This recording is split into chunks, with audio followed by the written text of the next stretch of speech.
J'ai un truc à vous montrer et aujourd'hui on va essayer d'identifier les différents crânes de la faune sauvage. Pour toutes les espèces, l'usure des dents est un excellent critère pour déterminer l'âge de l'individu. Plus il est avancé, plus l'émail est usé et les crêtes disparaissent. Déjà avant de se lancer dans une identification plus poussée, c'est simple, un carnivore possède des canines, un herbivore possède des molaires.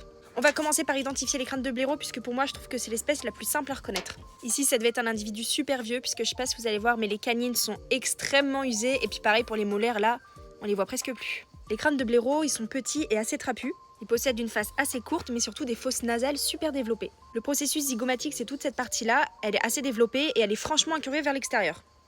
Ils possèdent des canines assez courtes bien que celles-ci soient quand même vraiment usées. Un autre critère qui marche bien c'est la présence d'une crête sur tout le long du sommet de son crâne qui n'est pas présente chez les individus de moins d'1 an et la longueur de celle-ci peut varier selon les individus. Généralement chez le blaireau là, il a perdu sa dent.